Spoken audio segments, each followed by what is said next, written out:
ተደግፌ ምናምን ነበር የመጣሁት ሲመጣ ማለት ነው። ያዙረኝ ደክሞኝ መምጣት አልችልም። ተስፋ ቆርጫለሁ። በቃ ሞቻለሁ። ዳግም ግን ህይወት ሰጠኝ እግዚአብሔር። ብትሞትም ምን ችግር አለው አለኝ። ብትሞትም እኮ ችግር የለውም። እንደዚህ ጭንቅላቴ እንደዚህ ብትሞትም ችግር የለውም። ወደ ጌታ ነው የምትሄደው፣ ግን አትሞትም። ጌታ ኢየሱስ አድኖሃል፣ ፈውሶሃል አለኝ። እሺ አልኩኝ። ኩላሊቴ አንዱ ጋር ቆስሏል ይለኛል፣ አንደኛው ጋር ፌል አድርጓል ይለኛል። በጣም ምርመራ አድርጌያለሁ ብዙ ቦታ ላይ፣ ግን አዲስ ኩላሊት ሰጠኝ እግዚአብሔር።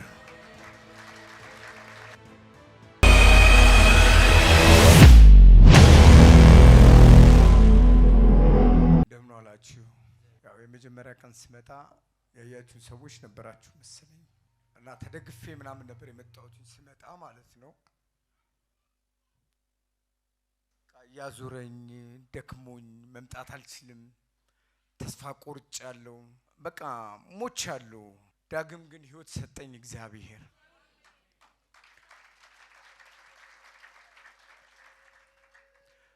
ለዚህ ጌታ እንዲቆማችሁ በእልልታና በጭብጨባ አምልኩልኝ።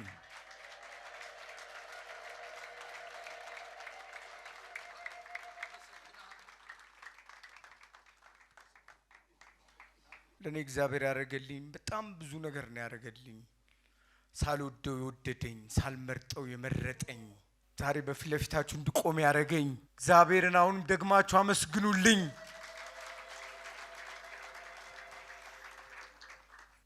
እግዚአብሔር ምንድነው ያደረገልኝ? በቃ ሳላስበው ወደቅኩ፣ ሰይጣን ጣለኝ። እግዚአብሔር ደግሞ በራሱ እቅድና በራሱ አጀንዳ በራሱ ጊዜ አዳነኝ፣ ፈወሰኝ። አመስግኑልኝ።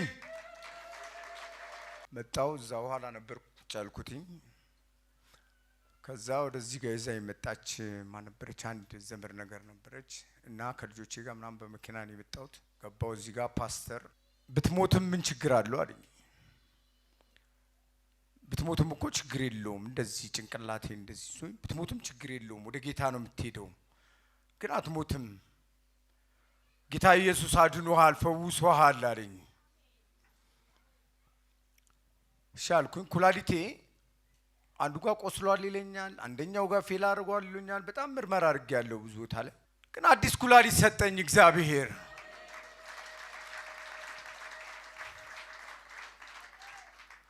ስመጣም እንደዚህ አልነበርኩም። ወድቅ ያለው ማለት ይቻላል እና የሌለብኝ በሽታ የለም ነበር። ስኳር፣ ግፊት፣ ደም ማነስ፣ ደም ብዛት፣ በቃ የሌለ ተስፋ ቆርጬ ነበረ። እግዚአብሔር አቆመኝ። አሁንም ዳግመኛ አመስግኑልኝ።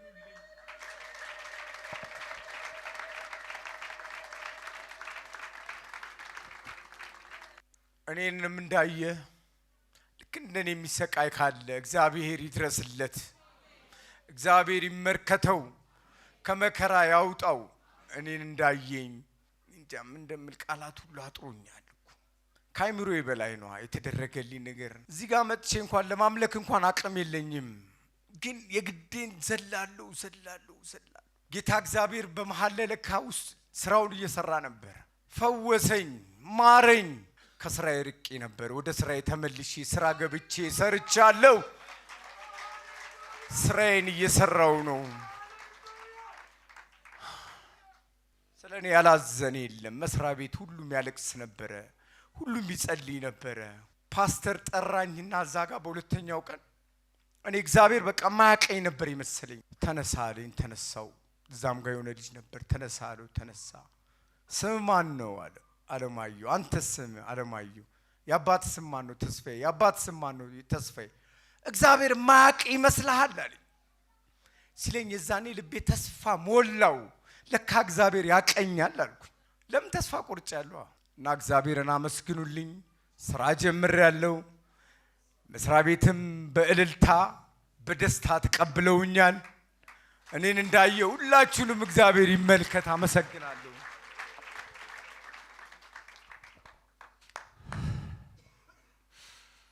አሌክስ ስላንተ ጌታ ይባረክ። አሜን። በጣም የሚገርመኝ ነገር የመጣበትን አስታውሷለሁ። መቆም አይችልም። እዚህ ፖልፊቱ 10 ላይ ተቀመጠ። እኔ ከላይ ሆኜ ለህዝቦች እጅ የጫንኩ ጸልያለሁ። በጣም ፍርሃት ውጦታል፣ ተስፋ ቆርጧልና ልክ ብትሞትስ ምን ችግር አለው ያልኩ ስናገርበት የጌታ መንፈስ እንዲህ አለኝ ተስፋ ከመቁረጡ የተነሳ አይሰማህም አለኝ ማለት ነው። ለካውነትም አልሰማኝ ብትሞቱም ወደ ጌታ ነው የምትሄደው አልኩ። እጁ ላይ ዘይት አረኩ፣ ሁለቱ ኩላሊት ላይ ጫን አልኩት። ኢቭን እንኳን ኩላሊቱ ፌል እንዳደረገ እሱ አልነገረኝም። ከዛ በኋላ ነው ምን ሆኖ አልኩ ኩላሊት ፌል አድርጓል ሁለቱም ኩላሊት። አንዳንዴ ታውቃላችሁ የነቢያት አገልግሎት በጣም አስቸጋሪ ነው፣ በጣም ከባድ ነው። ግን በልቤ እንደዚህ ተሸክሜው ግን እያሰብኩ ጸልይለት ነበር ማለት እንትኑ ደሞ አውቀዋለሁ፣ ፔኑን አውቀዋለሁ። ከዛ በሌላ ቀን አሁን ጌታ ተናገረኝ የሚለውን ቀን እኔ አላስታውሰው። አይታችኋል። ግን አምልኮን አላቋረጠም። ለካ ተስፋ ቆርጦ ነበር። እግዚአብሔር ግን ባድራሻው በስሙ ሲያገኘው ግን ለካ እግዚአብሔር ያውቀኛል። መልእክት አለኝ በዚህ አጋጣሚ ከከበዳችሁ ሁኔታ የተነሳ አምላካችሁ እግዚአብሔር እንደማያውቃችሁ የምታስቡ ሰዎች ካላችሁ የፈጠራችሁ እግዚአብሔር የሰራችሁ እግዚአብሔር ያውቃችኋል። አሜን አሜን አሜን። ስም መጥራት ብርቅ አይደለም። የሰው ታሪክ ገበና መግለጥ ፕሮፋይላቸውን ማንበብ ብርቅ አይደለም። ለማያምነው ለጠማማው ትውልድ ግን ጌታ ይናገራል። መጽሐፍ ሲናገር አይሁድ ምልክትን ግሪኮች ግን ጥበብን ይሻሉ ይላል። እግዚአብሔር ተአምራቱን ሊገልጥ ሊሰራ ሲፈልግ ለሰዎች ምልክት በወደደው መንገድ ይሰጣል። በወደደው መንገድ ምልክት ሲሰጠው አምላኩ እግዚአብሔር እንደሚያውቀው ሲገባው ተስፋው ለመለመች። ሁለት ኩላሊት ፌል አድርጎ አሁን አምላኬ በአዲስ ቀየረልኝ ብሎ ቀላል ነገር ይመስላችኋል? በሉ ይሄ ፈውስ እናንተም ቤት ይግባ፣ እኛም ቤት ይግባ። በኢየሱስም ቤተሰቦቻችሁን ያገኛቸው፣ ወዳጆቻችሁን ያገኛቸው። ሰፈር መንደር ላይ ዛሬ በተለያየ ሆስፒታል በቤት ተኝተው እየተሰቃዩ ያሉትን ያባተ ያምላከ የእግዚአብሔር መንፈስ ይዳሳቸው። የእግዚአብሔር መንፈስ ይዳሳቸው። የእግዚአብሔር መንፈስ ይዳሳቸው። በተለያየ ዓለማት ላይ በምንም አይነት ህመም ውስጥ ያላችሁ፣ በድካም ውስጥ ያላችሁ፣ ተስፋ የቆረጣችሁ፣ እንደ ወንድሜ እግዚአብሔር አያውቀኝም ያላችሁ፣ ከስራችሁ የቀራችሁ፣ ከአገልግሎታችሁ የቀራችሁ ያምላከ የእግዚአብሔር እጅ በላያችሁ ላይ ትምጣ። ያምላከ የእግዚአብሔር ቃል በኢየሱስ ስም በእናንተ ላይ ይሆን። እነሆ በመገረፉ ቁስል ተፈውሳችኋል ተብሎ እንደተጻፈ እንደ ሕያው ቃሉ በመገረፉ ቁስል ፈውስ ይሁንላችሁ። በአብ በወልድ በመንፈስ ቅዱስ ስምና ስልጣን በአንድ አምላክ ስም አጸናሁላችሁ። በኢየሱስ ስም አሜን። ተፈጸመ። በቃ ይህንን ጌታ ተጣበቀው። እሺ አባ ታውቃለህ፣ ምናልባት በዚህ ጊዜ ውስጥ የሰለቹን ሰዎች አይተ ሊሆን ይችላል። የተውህን የራቁን ሰዎች አይተ ሊሆን ይችላል። እማይርቅ እግዚአብሔር ባትቀርበው፣ እማይርቅ እግዚአብሔር ብትተው፣ እማይተው እግዚአብሔር አደራ አምናለሁ ገና ታገለግለዋል። አሜን። እግዚአብሔር ረጅም ዕድሜ ያጠግባል። አሜን። ብዙ ዘመን ትኖራለህ። አሜን። በኢየሱስም ይሄ በህይወት ላይ ይሁን። አሜን። ምናልባትም ልክ እንዳንተ አሁን ኩላሊታቸው ፌል ያደረገ ብዙ ሰዎች በቤትም በሆስፒታልም አሉ፣ በሀገር ውስጥም ከሀገር ውጭምና ለነሱ ማለት የምትፈልገው አጭር መልእክት እግዚአብሔር አምላክ ይፈውሳቸው፣ አዲስ ኩላሊት ይስጣቸው፣ ያቁማቸው፣ ያንሳቸው፣ ይባርካቸው፣ ይፈውሳቸው። አሜን። ዘመኑ ይባረክ። ፈውስ ለዘላለም የጸና ይሁን። አሜን። ሁሌም ወድሃለሁ። ከዚህ አምልኮ ከዚህ ቅባት እንዳትጎል እግዚአብሔር ካንተ ጋር ይሁን። አሜን። ወድሃለሁ። ብሩክ ሁንልኝ። እግዚአብሔር ስሙ የተባረከ ይሁን። አሜን። በእውነት ቅዱሳን በእናንተ ፊት ላይ መቆም ያስፈራልና እኔ ለጓደኛዬ ምስክር ነኝ የመጣሁት። ጓደኛዬ ክፍለ ሀገር ናት ያለችው። እዚህ እኔ ለሁለተኛ ቀን ሲመጣ እሷን ይዤ መጥቻት ነበር። ወደ 8 ወር ኦር 9 ወር ይሆናል። በጣም በዛ ሰዓት ደከማ ነበር። በጣም ተስፋ ቆርጣ በነበረች በቀን አረብ ሀገር ብዙ አመት ሰርታ መጣ።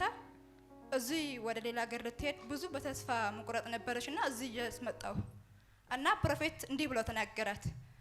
እግዚአብሔር አዲስ ቤት ይሰራልሻል አላትና አሜን ብላ ተቀበለች። እኔም ሳላውቅ ዘለልኩት።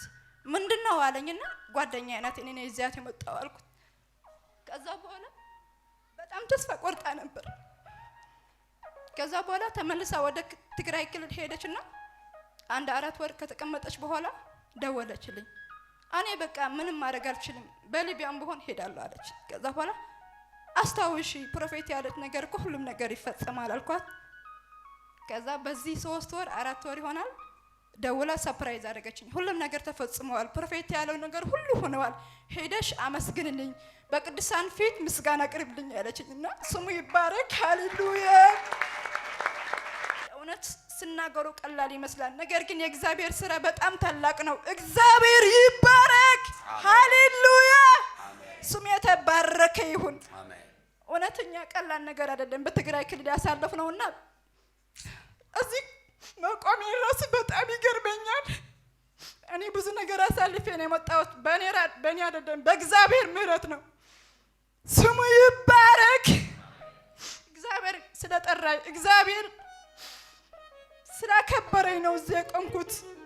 ቅዱሳን በእናንተ ጸሎት ነው እዚህ የቆሙን። ስሙ ይባረክ። በእውነት እግዚአብሔር አሜን።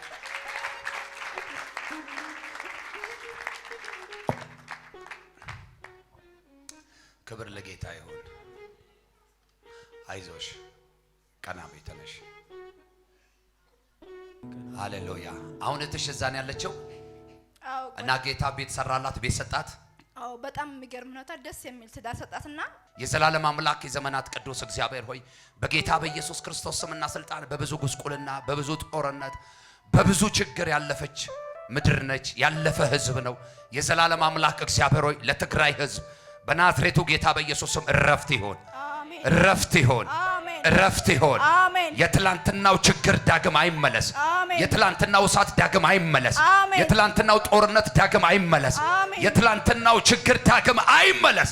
ለትግራይ ረፍት ይሁን፣ ለአማራው ረፍት ይሁን፣ ለኦሮሚያ ረፍት ይሁን፣ ለደቡብ ረፍት ይሁን፣ ለአዲስ አበባ ረፍት ይሁን። አሜን። ተፈጸመ። በሌላ ምስጋናና ምስክርነት እንገናኝ። በሰላም ሂጂ።